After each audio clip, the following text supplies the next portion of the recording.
And so on G Status ATL Hustle, we've got this issue where, if you guys were watching, Delicious and Akeem got into a fight, a physical altercation, like it was physical, okay? They both put the paws on each other, and I think right now what's happening is that they're trying to place the blame on either party. Delicious has since been, I guess, removed from the show almost. Like, the production said they were going to feature her in like a limited type of setting. Like, you won't be seeing Delicious in a major way.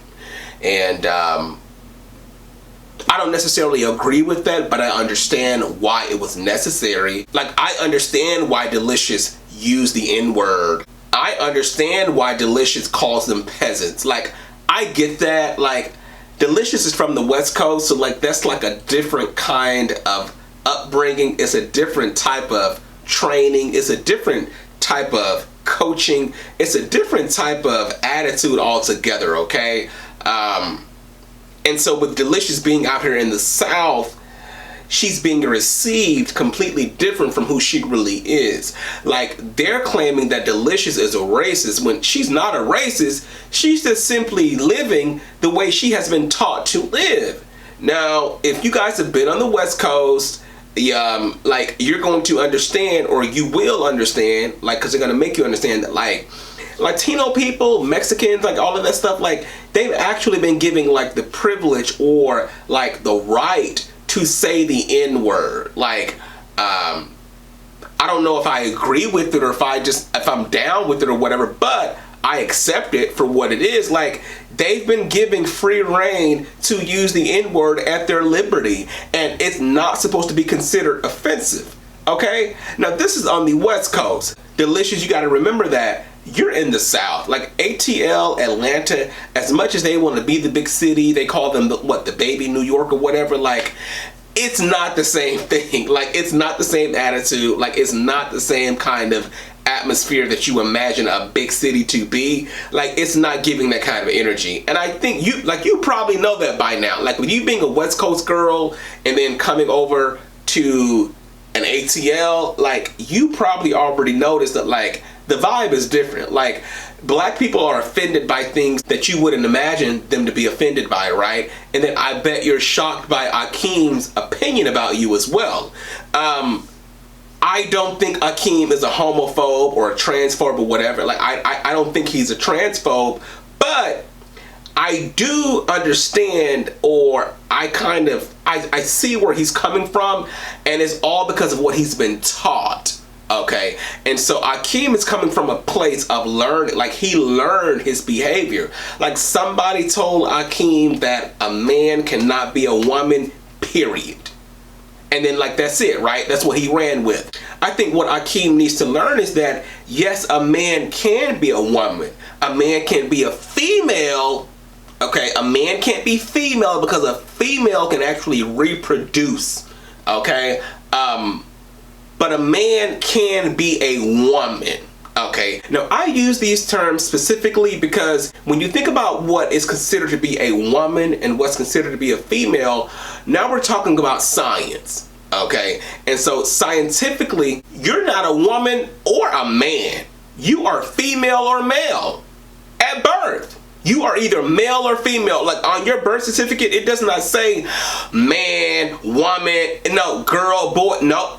It says male, female, okay? That's just what it is, based on science, right? Okay, so scientifically, no, Delicious is not a female, but she is very much a woman, just like Lando King said.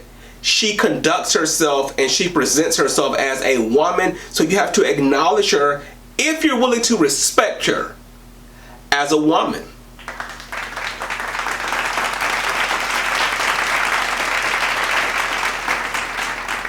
Okay, and so speaking of Lando King, what you did at that party was ridiculous. Like, how dare you mush a cake in Akeem's face? Okay, and I'm going to tell you something. The next time you choose to mush somebody in the face with a piece of cake, make sure you are dressed up in a dress and some heels, because what you did was a bitch move. Bitch move.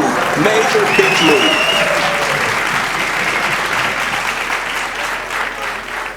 You actually asked Akeem to film with you, and then you told him that there was not going to be any of that physical stuff, right? But you took advantage of your opportunity, and I think you went too far. It was too much.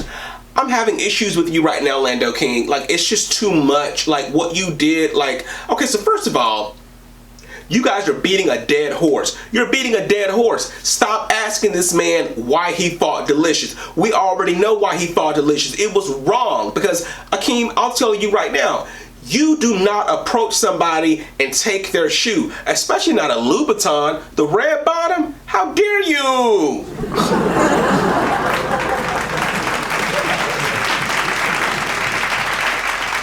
You think you're gonna come over and take my red bottom? No way. And then you're gonna throw it? Like, he said he tossed it. I don't care if you thought it was a weapon, Akeem. Like, you guys see, this is what people do. You guys think that you can jump in and break up a fight or de-escalate a situation without getting caught in the crossfire. Okay, and then when you get caught in the crossfire, you want to point the finger and blame everybody. No, you subjected yourself to that harm. You subjected yourself to that type of abuse. You subjected yourself to the situation. So take responsibility and move on. You have no place or no right to blame anybody, buddy. You did that to yourself.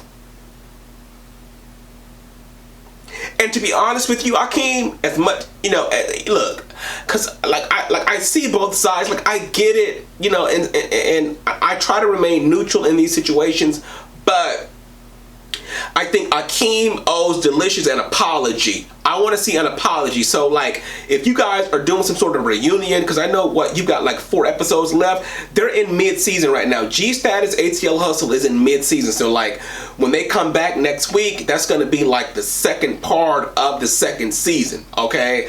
I need to see Akeem actually apologize to Delicious and not apologize for what she said, or, you know, you don't have to apologize for taking offense to her behavior, but I think Akeem needs to apologize for trying to take that girl's shoe. So, like, you involve yourself, Akeem, and maybe that's the older man in you. I know you're older than the rest of the cast, and so maybe you're somebody who doesn't want to see the young people out here beating each other up and stuff like that, but you do have to take responsibility when you involve yourself in a situation like that. Do you understand what I'm saying?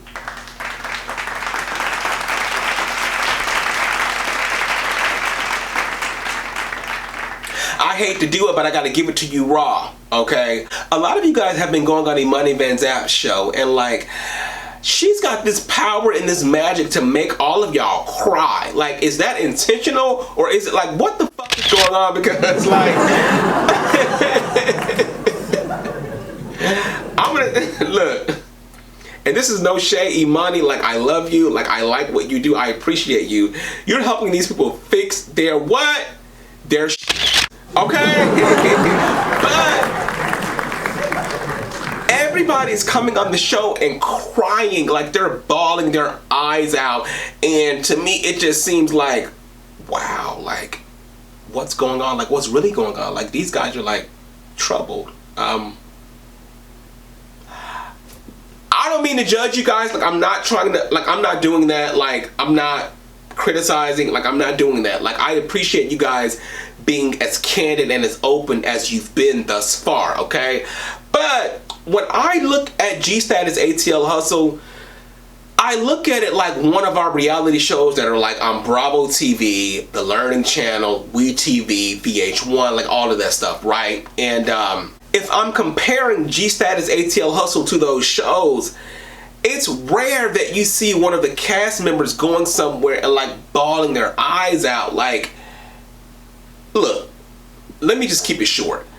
We, as the audience and the spectators, we don't want to see you guys out here crying about your issues. Like, first of all, like, y'all need to deal with that stuff. Like, deal with that before you present yourself, because Imani Van Zapp says something important. And this is her interview that she did with Sherrod. You guys are expecting this show to do for you what you should have already done, or what you should be already doing.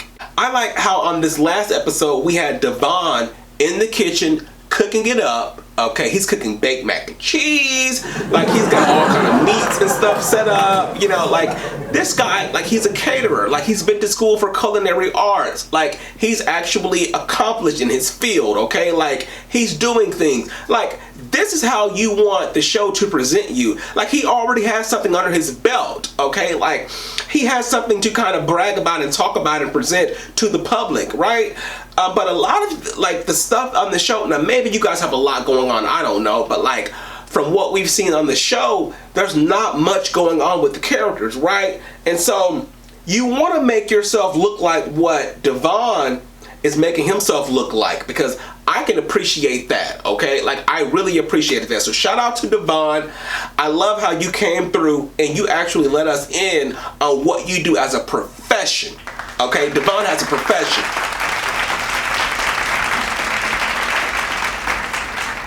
So despite all of this drama with, like, Sherrod, because if you guys were watching, and shout out to you, Sherrod, you know I love you, but I gotta keep it real. Sherrod is alleging that he had sex with Devon's boyfriend, or maybe they're married, I don't know, like, but he says that Devon's boyfriend met him somewhere at like some sort of event, and Devon's boyfriend asked Sherrod if he could just be his trick. Like, he wants to pay Sherrod for, like, sex, like, I don't know, dinner, casual outings on the town, like, whatever. Like, he wants to pay Sherrod to do all of this stuff. Devon, look, I know you are a strong black man and I salute you for that, but that's got to be a deal breaker. Like, you know what? I don't even care if it was before or during the relationship. Even if it was before you guys got together. You don't want to be with somebody like that who was paying somebody to be with them. I'm sorry. Like, I wouldn't even want to be a part of it.